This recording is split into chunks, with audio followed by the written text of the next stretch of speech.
It's 30 degrees outside. 30, 30 something, probably 37 degrees outside. And I'm in the garage where I estimate it's 50 something degrees out here. I'm really cold, so I'm gonna have to keep this a little shorter than some of the other ones. But, what's on my mind, number 6? I can't remember what I wanted to make this about. I mean, I guess the point of this is it's about everything, but there was something in particular. We'll start out with the first topic, my Smash content. You may have noticed it's slowing down a little bit. It will still be there. There will always be more of that than anything else, because I have to play Smash with my brother a lot. So we end up recording a lot of the matches and stuff. So there's always going to be more of that than anything else. But don't worry, it'll raise back up later to its normal. Regardless, if you guys want that, I will try to space it out a bit better, so it won't be quite as normal. But my Smash content is getting most views out of anything I've posted recently. And this what's on my mind stuff has certainly fallen back a little bit. And it probably won't get to be normal. I'm just running out of topics to talk about. So it'll probably just keep slowing down. It will never stop, but people will think it has stopped, I'm sure. Then the second topic, Batwoman. Batwoman. So I have stopped watching it. Not stopped. I've paused it because I have to wait for my dad, and he's been really busy, but basically my family, we really like watching that stuff. Probably me and Dad the most, I imagine. And probably me at the top right there. But so far we're really enjoying it. Wish it was a Batman show. That's all I gotta say. But it's really cool. Batwoman is so far doing really good. I have heard pretty bad things about the third episode. What was it? Down, or something like that. I've heard really bad things about it. It's Friday, so in 2 days the next one should come out, and we'll probably catch up then. Arrow, so far they're doing really good. The Monitor the second episode has raised some questions about the Monitor. These questions are awfully predictable to me. Like, I haven't even made it to the halfway point of the Crisis on Infinite Earths comics. Trust me, when I do, I'll make a review. But I haven't even made it to a point where I can actually judge the Monitor. Like, yeah, by this point, he's already died. Not gonna say who. This is not supposed to be a spoiler thing. And he's probably not gonna die. I can't imagine he's gonna die in Crisis, the crossover, I mean, because he's a very useful character. And he always finds his way back to not being dead, if you know what I mean. Not even just by comic book resurrections, just straight up he's just not dead, you know?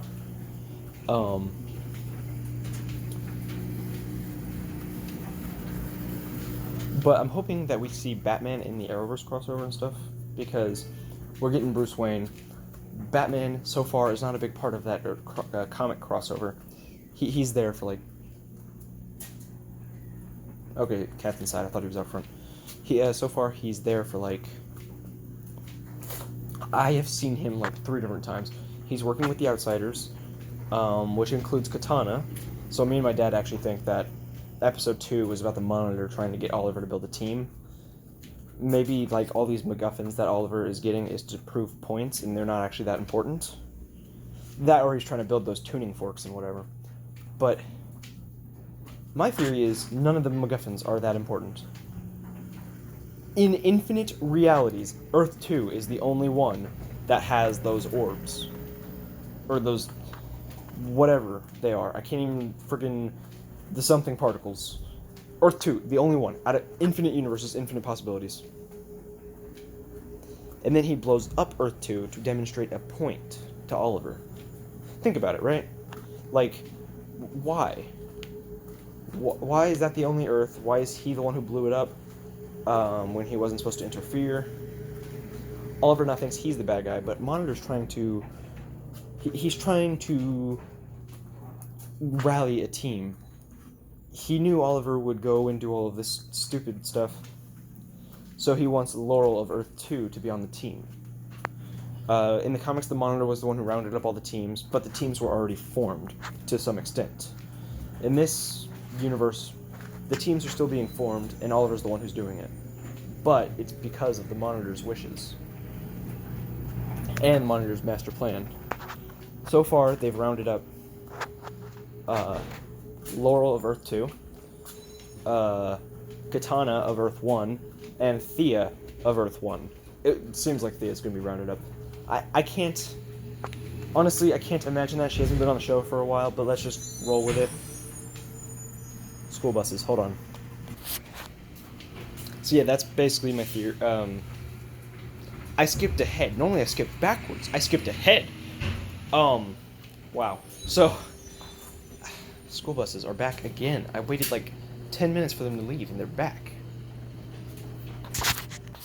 By this point, I've literally had enough time to start another load of laundry. So, let's see. Damn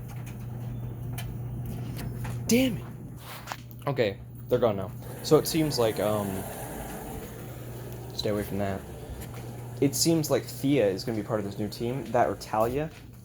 I have to imagine it's going to be Talia because she's the better fighter, I imagine. If she isn't, I'm going to call some BS. Like, yeah, you can change certain things for this universe, but I'm not having another repeat of Thea beating Deathstroke. That was so stupid in Season 3, and this is going to be a tribute to Season 3. So, but, I imagine Thea's either coming or tagging along if she's going to be in the season, or she's just going to leave or die or something, I don't know. Supposedly, she accidentally said that she's in Crisis. Paigey was talking about that. No. I'm gonna discount that, like, immediately. It seemed like it was a slip-up, if anything. She didn't seem to acknowledge the whole Crisis thing. So, it seems like she just meant film and Arrow. I hope she's in Crisis. It would make sense for her to be in there, but... So.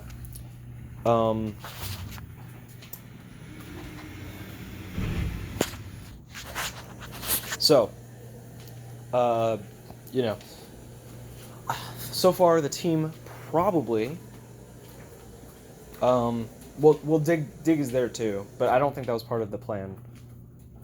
I imagine Lila/Harbinger is going to join the team at some point. Right now, she's kind of just assisted the team, but she's working with the Monitor right now. Does she have powers? Has she been working with him the entirety of the show's run? Because Harbinger is super powerful in the comics. I'm reading the Crisis event, so I know. There's a story arc that happens that I hope they kind of skip over, revolving her and the Monitor. It's not a sexual thing or anything. It does affect their relationship, but it's a father-daughter sort of thing, so don't expect anything weird. It's just that I don't like that part of the story, and I don't want to spoil what it is, so I'm not going to go over it, but I hope they skip over that. However, Ronnie Raymond possibly being alive, I've talked about that before. There's probably a link in the description. Probably not, but maybe. I've done 2 videos, so if I link one, I'll probably link the other. But you can also just search for it if I forget. And yeah, so it is cold in here, dude. Martin Stein would be cool to return to. He kind of needs to, but they're like for comic book accuracy with Firestorm. But he doesn't really need to come back. Just if we know Ronnie Raymond's alive would be kind of cool. Maybe the Monitor can be like, Ronnie has been doing my bidding for a while. And then you can be like, wow, the Monitor has been planning things out for a while. Because we literally have not seen a proper version of Ronnie since Season 1. There have been cameos in Season 2, references in Season 3 and 4. References in Season 3 and 5. And then one, like, rather on-the-nose reference in Season 6. So, Yeah. Ronnie's kind of looming. But, like, he went, like, I'm going to summarize up my theory right now. He went through a wormhole. They insisted he's dead because he went through a black hole. But a black hole devours everything. What he went through was a wormhole that led directly to Earth 2. So, he's in Earth 2, and Zoom survived going through that thing. Why wouldn't he? Oh, well, speedsters have... Yeah, I mean, I guess if he was decided to switch his momentum down, and he went down a... He went and switched his momentum, and he went into the... He, like, rode down a building. And even though this wormhole was sucking up stuff, Zoom came through it. And he survived. Friggin' Ronnie, I have to imagine he survived because he went, like, oh, speedsters have super healing. So he just healed. You can't heal from street pizza. Wolverine can heal from street pizza, but speedsters can't. That's not a speedster thing. Speedster healing does not allow them to survive harsher things. Speedster healing allows them to heal faster from said harsher things. If a human ain't gonna... If I can't survive being street pizza, ain't no Barry Allen or Hunter Zolomon gonna be surviving street pizza either. Just saying. That being said, it would be totally justified if Ronnie got paralyzed from the waist down or something. However, if he's doing the Monitor's bidding, if this was all planned out from the beginning, then the Monitor can just bring him back. The same way he brought back Lex Luthor. And also, why did he do that? Why? What is your purpose? Some people are saying that it's the Anti-Monitor in disguise. I highly doubt that. It's the Monitor. I guarantee it. There's no disguise going on. Oh, because it didn't happen in the comics, it obviously can't happen in the show. No. Rather just because it doesn't make any sense. The Anti-Monitor wants to destroy shit. He's kind of like the Joker in that regard, it would seem. The Joker ain't gonna disguise as Batman. The Joker doesn't think things out like that if it's not funny. The Joker prefers chaos, and he finds it entertaining. He's not gonna be, like, calmly waiting around in the background being like, I'm gonna frame Batman for murder. That's not how the Monitor and the Anti-Monitor work. That's not how Batman and Joker work. The Anti-Monitor doesn't have a sense of humor, but he really likes chaos. So that's my theory. Oh, but you haven't read the comics all the way. How do you know what you're talking about? Good point. I don't. I have no idea. It just seems unlikely to me. So there we go. The next topic. They confirmed, I don't know when, I only found out about it this morning, but they confirmed that the Season 11 tie-in comic book series to Smallville, because the show ended at Season 10, and they, I guess they wanted to do a Season 11, but no one wanted to come back for the show, so they're like, screw it, comic book. Or maybe that was always the plan. But anyways, I've reviewed the Cyborg Superman saga a while ago, but I'm only finding out about the canonicity of it now. And so there's a review of the Batman saga coming up, which is not a shoehorn thing, because, oh, it's canon now. I've been reading it. I told you I would review it. So, yeah, I'm going to review the whole thing, even though, wow, it is long. I think it's way longer than anything the show would have ever been able to do. Because the show had episodes that were 24 minutes long. And it had, like, what, 23 in a season? This series is way longer than that. I know it takes me longer to read something than it does for them to say something, but wow. I'm dyslexic too, so I don't have any idea how normal people read that shit.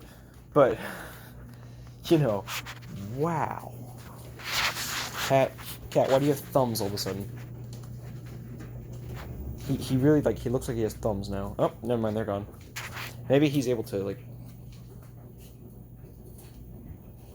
Dexter could never do that. He was always just kind of... So, I don't know. But... Ow, that hurt my finger. Yeah, it's canon now. That's awesome to me. So, yeah, we're going to call this a What's on My Mind ArrowVerse edition. What's on My Mind 6 ArrowVerse edition, I guess. Michael, No use telling you now. No use telling me now, actually. I was going to say, Michael, skim through the video.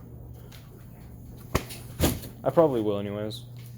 So yeah, that's what's up, dog.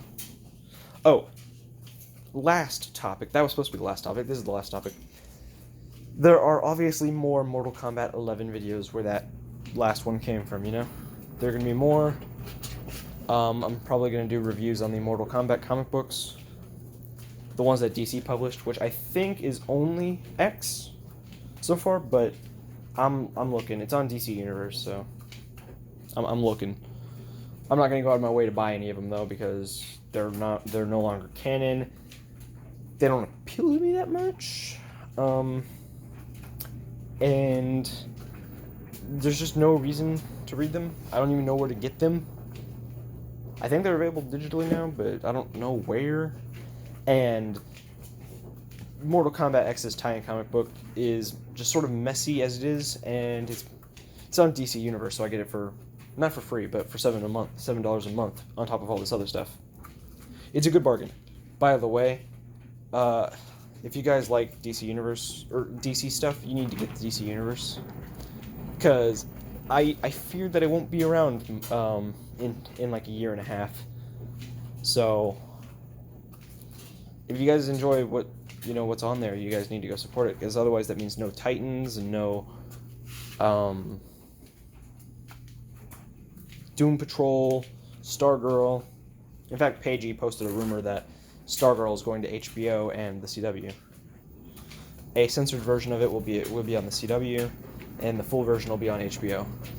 It makes sense, but at the same time, so I feel like you guys need to go support it if you guys want it. If not, don't waste your $7 a month, or $8 a month actually, $8.53 a month. Don't. And honestly, this is also DC's fault, because it's not available in Canada and other places. They need to make it available in Canada,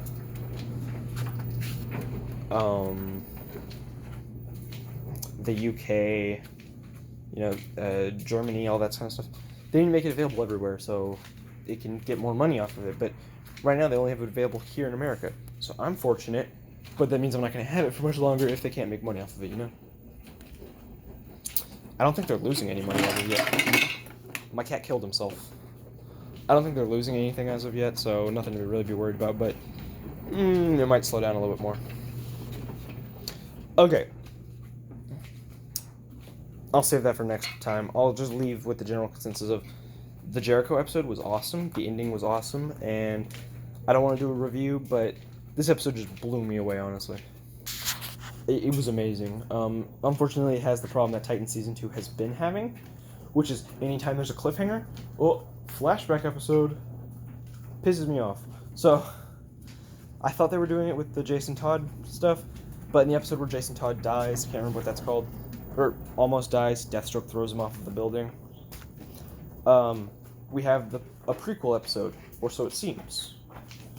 It actually takes place only 5 minutes, or only like 30 seconds after the last episode started. But it's from Superboy's point of view.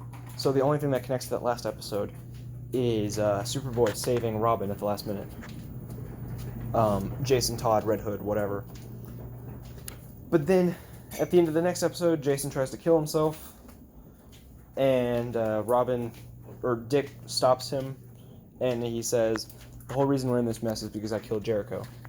So at the very least, this cliffhanger is not like the last one, but I can't even remember what the cliffhanger was. It was like Jason Todd got kidnapped or something, and then by Deathstroke, because Gar and Jason just decided, hey, you know what, let's fight Deathstroke all by ourselves. And so they got kidnapped, or Jason got kidnapped. Gar was able to beat up Dr. Light, I think, or maybe I'm remembering it wrong, but basically, Gar's like, Jason's been kidnapped, he's been taken by Deathstroke, and then suddenly you just see, like, the next episode being called Aqualad, and it's a prequel episode. Stop doing that. And then they have, this last episode, the Jericho one, has a problem being that it's like those movies with twists that don't even make sense. Star Wars was fine because it really changes nothing except for how the next movie's going to play out. But Star Wars had the famous and yet also equally infamous line, "I am your father." Like, that doesn't change anything. It kind of came out of nowhere. It doesn't make any sense. It contradicts Episode 4 saying that Darth Vader killed Luke's father. Oh, George Lucas had it planned out from the start. He even said it. Yeah, I don't give a shit what you say. I don't believe you. And then they had the twist that Leia is Luke's sister. And that contradicts the fact that they made out. If Lucas had it planned out from the start, that is just creepy as vroom. So, again, calling BS. But then you have movies like M. Night Shyamalan movies. They do a lot right. They set up the twist and then they pay it off. Cat, get your thumbs off this. And then they pay it off. You know, you see the twist unfold and you're like, oh, I should have guessed that was how that worked. But then, you know, Titans, it shows two different scenes. Like, in the Aqualad episode, at the end, Deathstroke shoots Aqualad, and Aqualad hears the gunfire, so he, turns around real quickly. You know? But then in the Jericho episode, it's shown that Aqualad not only turns around, but he freaking sidesteps as if he's the Flash or Han Solo's neck. And then he gets hit trying to protect Jillian, who was the real target. So, stop doing that. The twist would make more sense if, I could pick up on them before they happen. Oh, that's predictable. Yeah, not if it's done right. They could have maybe done it as if he's trying to dodge, and Deathstroke just knew he was going to dodge, so he fires. They could have done that. But that's not what they did. Instead, he just turns around, and then he sidesteps in a different scene, in a different way, in a different time, and, I hate that stuff. So, yeah. But, moral of the story is, Titans Season 2 has prequelitis.